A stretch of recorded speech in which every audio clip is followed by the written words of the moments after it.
I watched my brother destroy his entire life trying to steal an inheritance that was never going to be his, and I didn't lift a finger to stop him. I know that sounds cruel, but by the time you hear the whole story, you'll understand why I let him dig his own grave. Sometimes the best revenge is just stepping back and watching karma do its work. My name is Natalie, and I'm 34 years old. My brother Gavin is 37, and for most of our lives, we weren't close. Not in the warm, supportive sibling way some people have. We were more like reluctant roommates who happened to share DNA. But I never thought he actually hated me. Not until our grandmother died and left me everything. Let me back up. Our grandmother, Dorothy, was an incredible woman. She'd built a successful chain of bakeries from scratch, starting with one tiny shop in the 70s and expanding to 12 locations across 3 states by the time she retired. She sold the business for a substantial amount when she was 70, and she'd been living comfortably off the proceeds ever since. We're talking serious money. A paid-off house worth about $800,000, investment accounts worth close to $2 million, and various other assets. She was careful with her money, smart with her investments, and very, very clear about who she wanted to have it when she was gone. Me. Not both of us, just me. And she had her reasons. Growing up, Gavin was the golden child. He was the first grandchild, the boy, the one who could do no wrong in our parents' eyes. I was 5 years younger, quieter, easier to overlook. My parents doted on Gavin while I sort of faded into the background. But Grandma Dorothy saw me, really saw me. I spent every summer with her from the time I was 8 until I graduated college. I'd help in her bakery, learning the business, listening to her stories about building something from nothing. She taught me about money management, about investing, about standing on your own 2 feet. She was more of a parent to me than my actual parents ever were. Gavin, on the other hand, barely visited. He was too busy with his friends, his sports, his life. When he did show up, it was usually because he needed something. Money for a car, money for college expenses that his scholarship didn't cover, money for a business venture that inevitably failed. Grandma would give it to him, but I could see the disappointment in her eyes every time. She told me once, when I was about 23, that she was leaving everything to me. We were sitting in her kitchen, making her famous cinnamon rolls, and she just said it matter-of-factly. "When I'm gone, it's all yours, Natalie. The house, the money, everything. You're the only one who ever actually cared about me, not just what I could give you." I tried to protest, said she should split it between Gavin and me, but she was firm. She'd already made up her mind and had the legal documents to prove it. Her will was ironclad, reviewed by the best estate attorney in the state.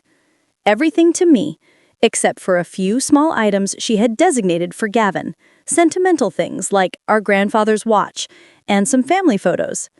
Grandma Dorothy died last March. She was 86, and while it wasn't unexpected, it still hurt like hell. I was with her at the end, holding her hand in the hospital. Gavin didn't make it in time. He was stuck in traffic, though later I found out he'd been at a golf tournament 3 states away and couldn't be bothered to leave early when the hospital called. The funeral was small but beautiful.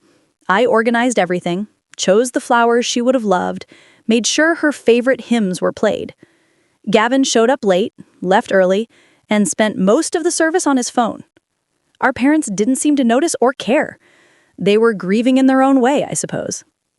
The will reading was scheduled for 2 weeks after the funeral. Gavin actually showed up on time for that, looking confident and relaxed. He clearly expected a 50-50 split, probably already calculating how he'd spend his million-plus windfall. I knew what was coming, and I'd braced myself for his reaction. The attorney, a sharp woman named Regina Chen, read through the will in her calm, professional voice. Small bequests to various charities, the watch and photos to Gavin, and then the remainder of my estate, including my home, all financial accounts, investments, and personal property, I leave entirely to my granddaughter, Natalie Marie Richardson. The silence in that room was deafening. I watched Gavin's face go from confused to shocked to absolutely furious in about 3 seconds. His wife, Melissa, grabbed his arm, her mouth hanging open. "That can't be right," Gavin said, his voice tight. "Read it again."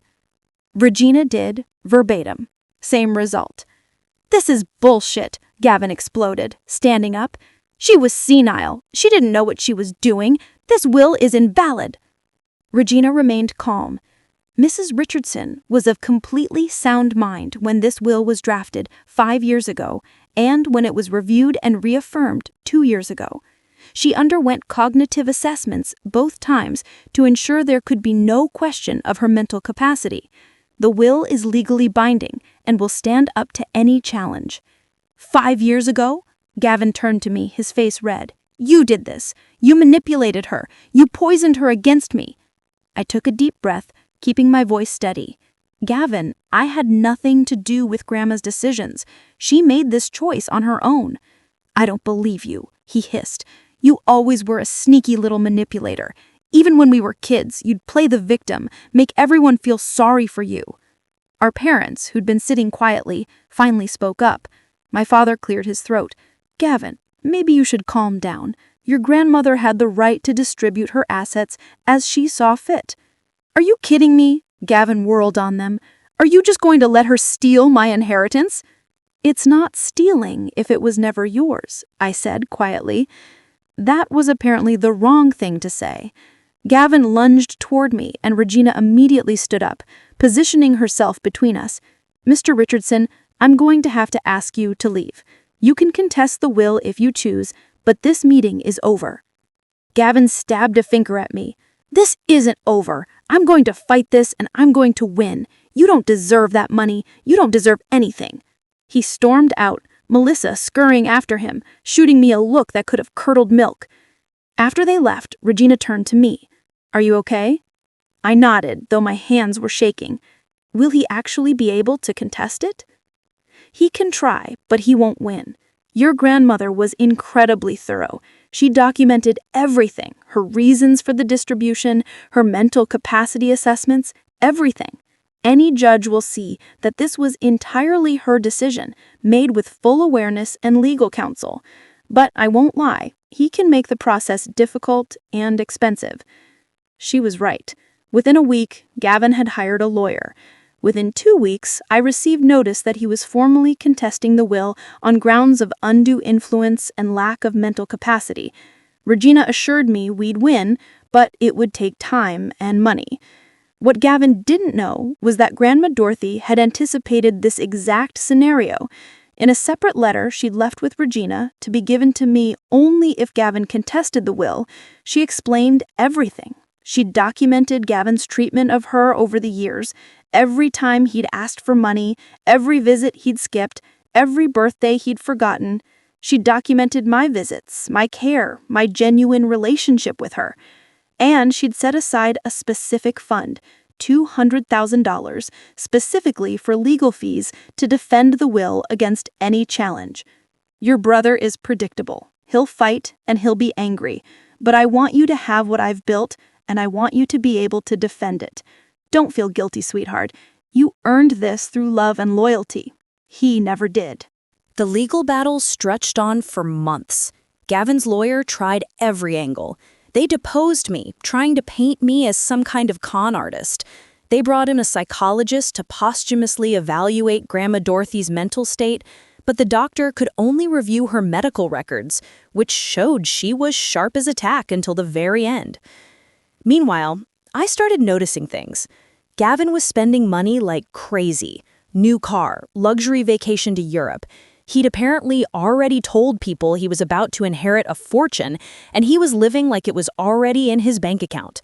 His wife, Melissa, posted constantly on social media about their upgraded lifestyle, designer bags, expensive restaurants. I didn't follow her, but mutual friends kept me updated. "Your brother is acting like he's already won," my cousin Adriana told me. "He's telling everyone the will is going to be overturned any day now." But as the months went by and his legal challenges kept failing, I started hearing different things.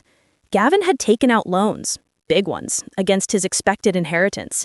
He'd borrowed from friends, promising to pay them back double once he got his money.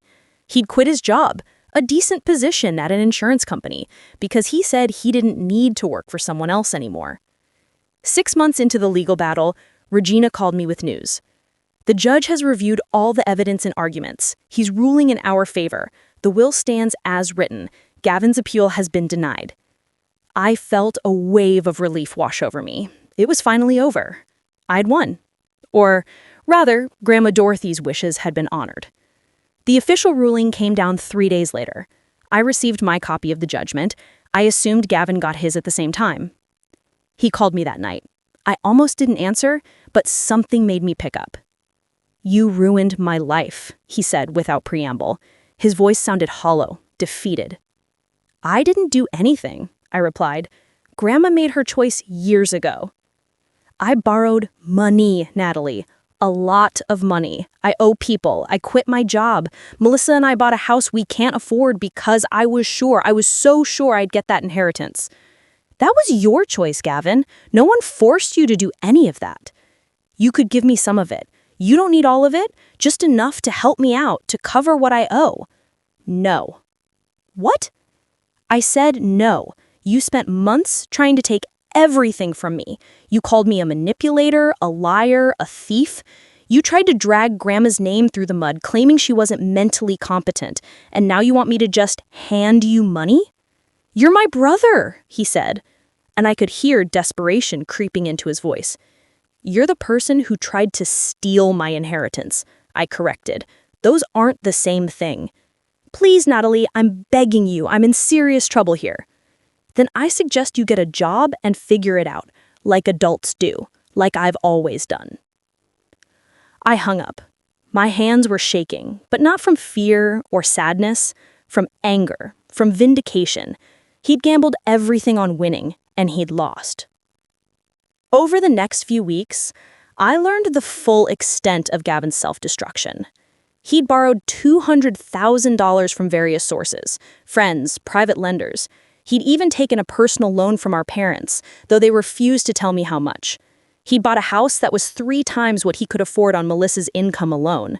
They had car payments, credit card debt, and he'd burned through their savings. Melissa left him. She filed for divorce 8 weeks after the judgment came down, and she was smart enough to document that all the debt had been incurred by Gavin alone, based on his fraudulent claims of an imminent inheritance. She walked away relatively clean, while he was buried under the weight of his own greed. Our parents tried to intervene. My mother called me pleading. "He's your brother, Natalie. He made mistakes, but he's family. You have so much now. Can't you help him?" "He didn't just make mistakes, Mom. He made choices. He chose to count on money that wasn't his. He chose to borrow against an inheritance he had no legal right to. He chose to quit his job and live beyond his means. Those were all conscious decisions." But he's in trouble now, real trouble. Some of the people he borrowed from aren't nice people. That sounds like something he should have thought about before borrowing from them. How can you be so cold? That stung, but I stood my ground. I'm not being cold. I'm refusing to enable someone who tried to destroy me to get what he wanted. There's a difference. My father tried a different approach. He came to my apartment, looking tired and older than I'd ever seen him. "Your brother is talking about bankruptcy," he said. "His credit is ruined. He might lose everything." "He doesn't have anything to lose, Dad. He never had the inheritance he was banking on. This is just reality catching up to him." "When did you become so hard?" he asked, and there was genuine confusion in his voice. "I'm not hard. I'm just not a doormat." Gavin assumed he'd get half of Grandma's estate, maybe more. He never once considered that she'd have good reasons for leaving it all to me. He never examined his own behavior or his relationship with her. He just expected to be rewarded for being born first and being male. That's not fair, isn't it?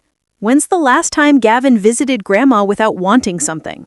When's the last time he called her just to talk? When's the last time he showed up for anyone but himself? My father didn't have an answer.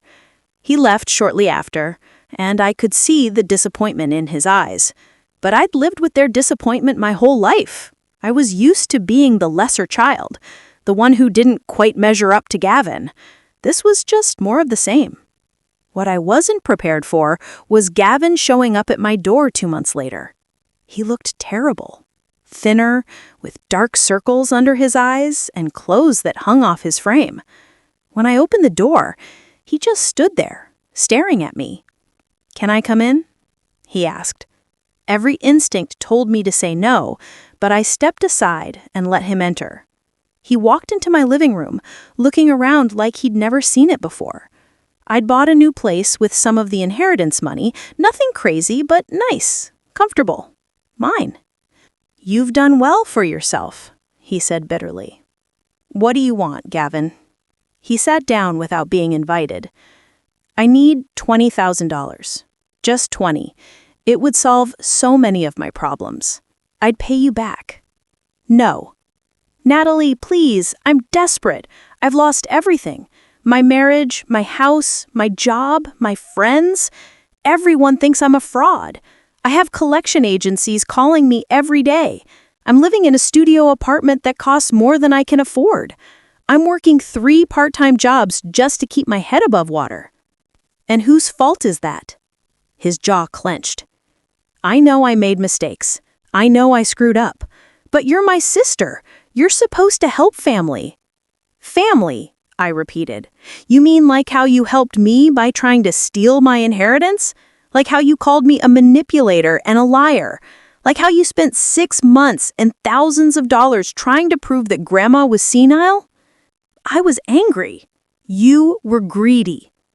"Maybe," he admitted, looking down at his hands. "But I'm paying for it now. Isn't that enough?" I sat down across from him, and for the first time in months, I really looked at him. This was my brother. We'd shared a childhood, shared parents, shared family dinners and holidays, and somewhere along the way, he'd become this person I didn't recognize.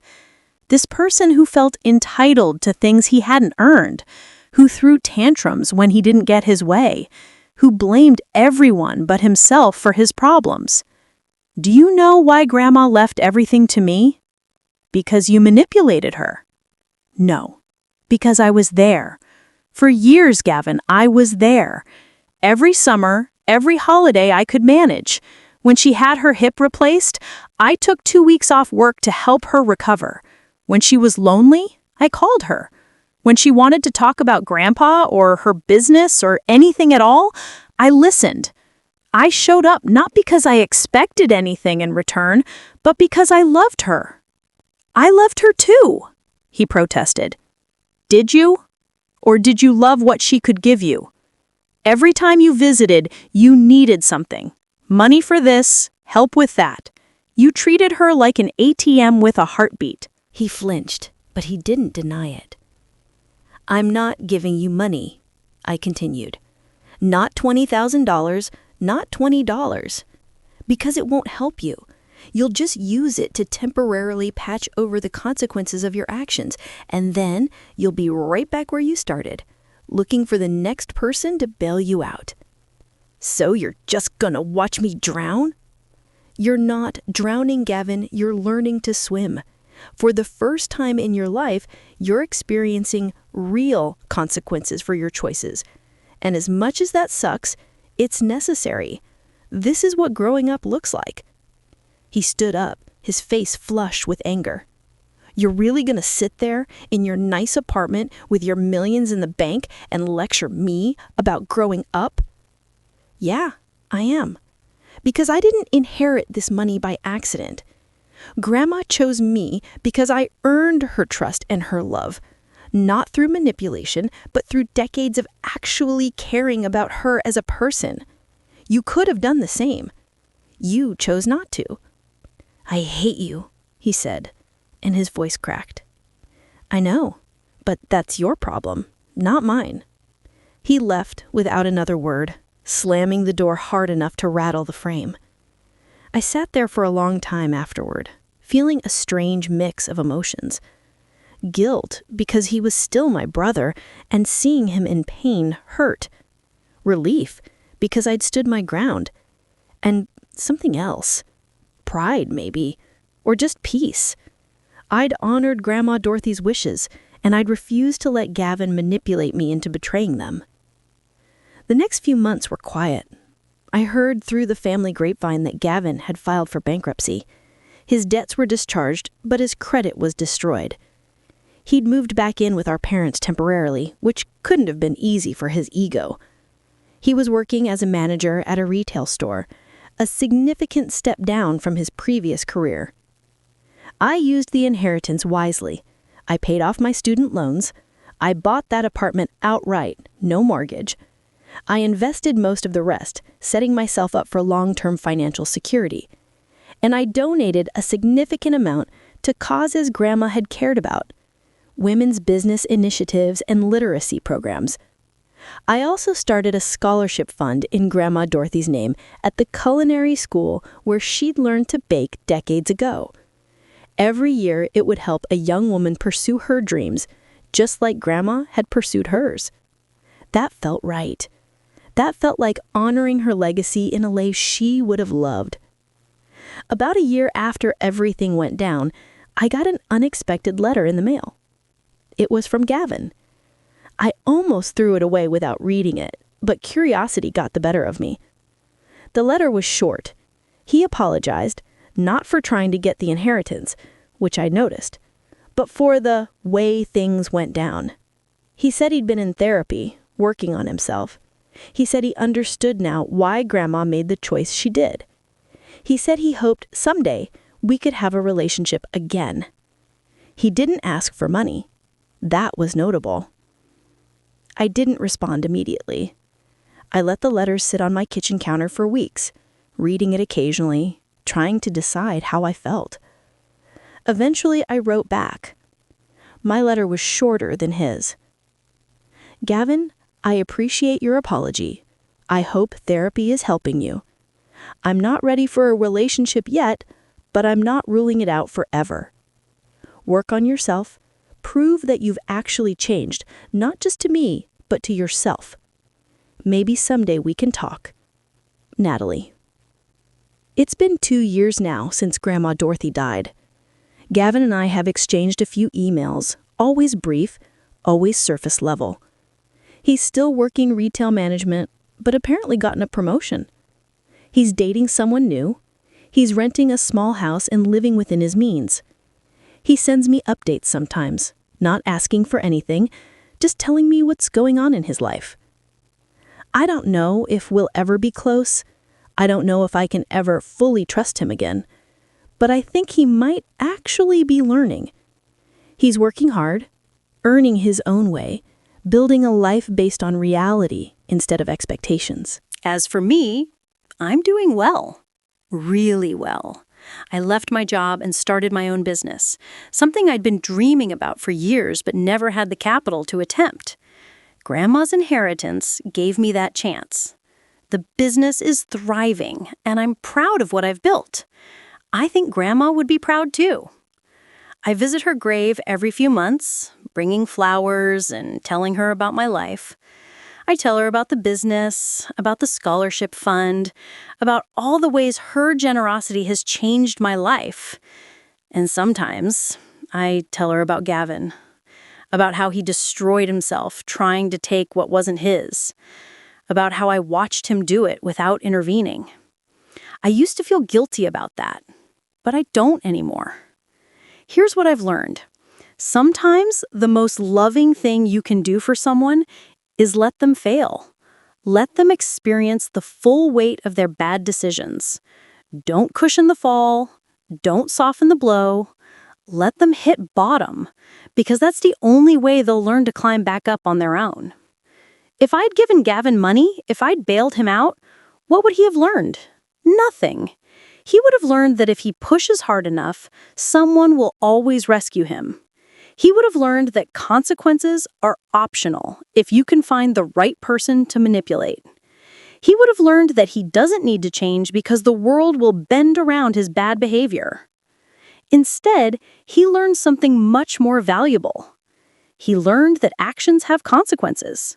He learned that you can't live beyond your means and expect someone else to catch you. He learned that entitlement isn't the same as earning. He learned that destroying yourself to hurt someone else is the worst kind of revenge. I didn't destroy Gavin. He destroyed himself. I just refused to stop him. And in refusing to save him from himself, I gave him the chance to actually grow up, to become someone better than he was. Whether he takes that chance is up to him. My parents still don't fully understand. They think I should have been more generous, more forgiving. But they've always enabled Gavin, always made excuses for him, always softened his falls.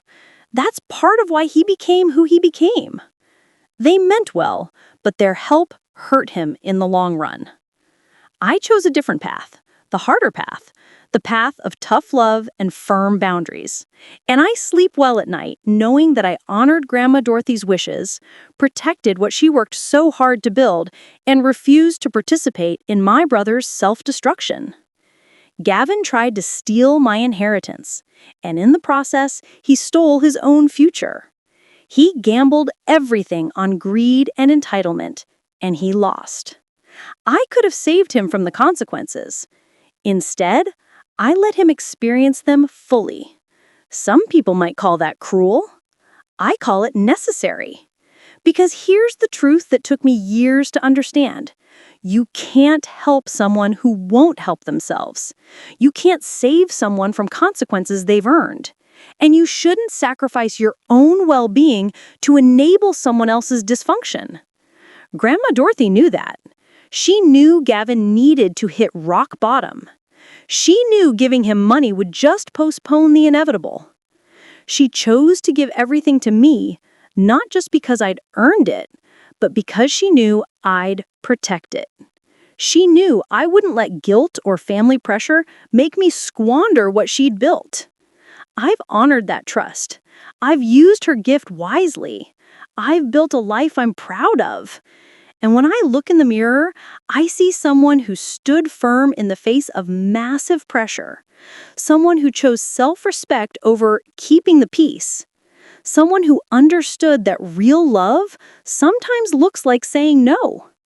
My brother tried to steal my inheritance, and I let him destroy himself in the attempt. I don't regret it. Not for a second. Because sometimes the best gift you can give someone is the space to fail, to learn, and hopefully grow into someone better.